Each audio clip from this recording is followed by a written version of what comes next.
Assalamualaikum warahmatullahi wabarakatuh. Bagaimana kabar kalian anak-anakku hari ini? Semoga kita selalu dalam lindungan Allah Subhanahu wa Ta'ala. Kita selalu baik-baik saja, kita selalu sehat selalu, dan jangan lupa selalu gembira.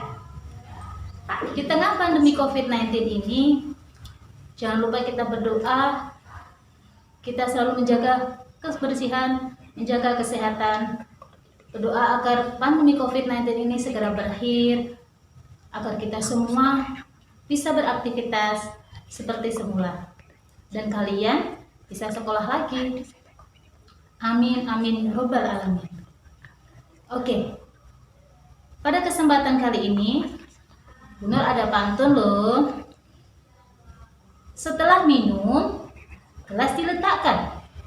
Jangan lupa bersyukur dan bersembahyang. Assalamualaikum.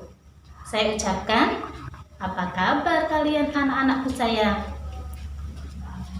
Nah, pada kali ini Bunda nanti akan membahas pantun. Oke. Pada tema 4 tentang sehat itu penting, pembelajaran kedua yaitu gangguan kesehatan pada organ peredaran darah, dan pada pembelajaran ketiga. Sebelumnya, apakah kalian sudah siap untuk belajar hari ini? Oke, harus sudah siap dong. Persiapkan dulu alat tulis dan buku siswa kalian. Sebelum memulai, kita tepuk semangat ya. 1, 2, 3. Tepuk semangat. I am the best. You are the best. We are the best. Yes, yes, yes. Asik ya. Dalam pembelajaran nanti, saya harap kalian mampu menjelaskan amanat pantun, ciri-ciri pantun, dan mempresentasikannya di depan kelas. Yang kedua, kalian bisa mengidentifikasi interaksi manusia dengan lingkungan. Dan yang ketiga, kalian bisa mengidentifikasi aktivitas masyarakat di sekitar kita yang berkaitan dengan pembangunan sosial budaya. Yang keempat, membuat laporan hasil observasi di lingkungan sekitar tentang aktivitas masyarakat sekitar dalam upaya pembangunan sosial budaya di Indonesia. Dan yang kelima, menyebutkan tanggung jawab sebagai masyarakat. Yang keenam, mengamati pelaksanaan pengambilan keputusan sebagai wujud tanggung jawab sebagai warga masyarakat. Oke. Pergi berbelanja ke pasar. Saking besarnya jadi kesasar. Jika ingin menjadi pintar, tentulah harus rajin belajar. Asik loh, kita buat pantun. Ayo, kita belajar membuat pantun. Kali ini kita akan belajar mengenai pantun. Apa itu pantun? Pantun adalah bentuk puisi Indonesia Melayu yang tiap baitnya terdiri atas 4 baris dengan ciri-ciri sebagai berikut. Yang pertama, pantun bersajak AB. Yang kedua, 1 bait terdiri atas 4 baris. Yang ketiga, setiap baris itu terdiri dari 8 sampai 12 suku kata. Yang keempat, baris pertama dan kedua disebut dengan sampiran. Baris ketiga dan keempat disebut dengan isi. Sedangkan amanat pantun adalah pesan atau nasihat yang disampaikan melalui pantun. Amanat itu diambil dari isi pantun tersebut. Sekarang kita mulai membuat pantun yuk. Membuat pantun kita tentukan agar mudahnya kita buat isinya dulu. Ya, isi terlebih dahulu. Misalnya tentang olahraga, kita buat kalimat ayo kita olahraga. atau ayo kita berolahraga. Terus untuk isi yang berikutnya, bersepeda keliling gunung. Setelah kita menentukan isi, kita tentukan untuk baris pertama dan kedua yang namanya tadi apa? Sambiran. Oke. Membuat sambiran, tentunya kita melihat sajak dari isi tersebut. Menentukan sajak yang tepat berdasarkan isi pantun. Tadi, ayo kita berolahraga. Berarti sajaknya A. Kita buat sambiran yang bersajak belakangnya A. Apa ya? Saat malas tak bertenaga. Oke, berikutnya. Jangan diam seperti patung. Bagus. Sekarang kita bersama-sama dibaca. Saat malas tak bertenaga, jangan diam seperti patung. Ayo kita berolahraga, bersepeda keliling gunung. Bagus. Sekarang amanatnya. Apa itu amanat pantun? Tadi kita sudah membahas. Amanat pantun adalah pesan atau nasihat yang disampaikan melalui pantun. Dari pantun tadi, amanat pantunnya apa?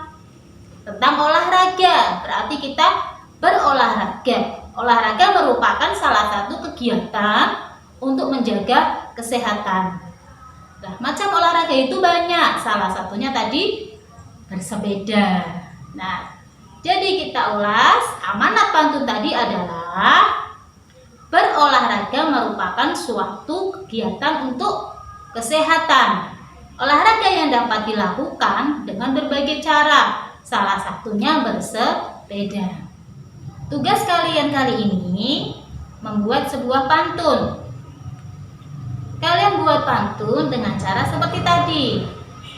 Nanti setelah kalian jadi, tugasnya dikirim ya ke Bu Zima. Bu Zima tunggu loh hasilnya. Pembangunan sosial budaya. Pembangunan sosial budaya adalah suatu proses perubahan sosial budaya yang bertujuan untuk meningkatkan taraf hidup masyarakat. Pembangunan sosial budaya itu dibedakan menjadi dua. Pembangunan dalam aspek adat istiadat dan tradisional, berupa melestarikan adat istiadat pada suatu daerah, melaksanakan norma-norma yang berlaku terdapat dalam suatu adat istiadat. Yang kedua, adat istiadat dalam aspek interaksi dengan alam. Lah, interaksi dengan alam itu banyak kegiatannya. Salah satunya yaitu mengolah sumber daya alam. Selain itu juga ada membangun sarana prasarana yang ada di lingkungan sekitar. Salah satu contoh aktivitas masyarakat yang berkaitan dengan pembangunan sosial budaya yaitu melakukan kerja bakti, melakukan pertukaran antar pelajar, membentuk komunitas budaya. Coba kalian amati aktivitas masyarakat di sekitar yang berkaitan dengan pembangunan sosial budaya. Nanti tugas tersebut setelah kalian mengamati, ambillah salah satu aktivitas, kamu tulis dan kamu laporkan kepada Bu Zima dalam bentuk laporan observasi. Dikerjakan secara kelompok boleh loh. Berikutnya, aktivitas interaksi manusia dengan lingkungan. Salah satunya yaitu aktivitas ketika masyarakat memilih seorang atau seseorang akan menjadi ketua RW. Itu termasuk aktivitas. Pada pemilihan RW, aktivitas manusia dengan lingkungan. Coba, apakah ada di antara kalian semua pernahkah melihat pemilihan ketua RW. Nah, sekarang Bu Zima punya video pemilihan ketua RW. Coba perhatikan dan lihat baik-baik video berikut. Tara!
Ketua RW dipilih oleh seluruh masyarakat pada lingkungan terkait, pada lingkungan tempat tinggal tersebut, yang sudah mendapatkan hak pilih.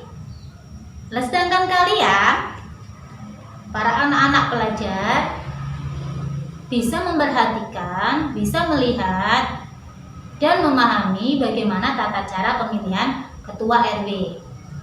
Pemilihan ketua RW dilakukan di balai desa atau bisa disebut dengan balai warga. Sebagai warga masyarakat, kita bertanggung jawab untuk mengamati pelaksanaan pengambilan keputusan, baik pemilihan ketua RT atau RW, bahkan kepala desa. Pengambilan keputusan tersebut bersama dapat dilakukan melalui musyawarah untuk mufakat. Namun jika musyawarah untuk mufakat tidak dilakukan atau tidak tercapai, itu bisa dilakukan dengan cara voting atau yang disebut dengan pengambilan suara terbanyak. Oke, barangkali cukup sekian pembelajaran kita ya. Kita ulas dulu tadi. Kita belajar apa saja? Yang pertama, kita bisa membuat pantun, amanat pantun, ciri-ciri pantun, dan kita bisa mempresentasikannya di depan kelas. Yang kedua, kita dapat mengidentifikasi interaksi manusia dengan lingkungan. Berikutnya, kita bisa mengidentifikasi aktivitas masyarakat di sekitar kalian yang berkaitan dengan pembangunan sosial budaya. Membuat hasil laporan berupa observasi di lingkungan tempat tinggal kalian. Kita juga bisa mengerti tanggung jawab sebagai masyarakat dalam pemilihan keputusan sebagai wujud tanggung jawab sebagai warga masyarakat. Kiranya cukup sekian pelajaran kali ini. Nanti kita akan bertemu lagi. Semoga bermanfaat ya dan dapat dipahami. Sekian dulu. Tetap semangat. Assalamualaikum warahmatullahi wabarakatuh.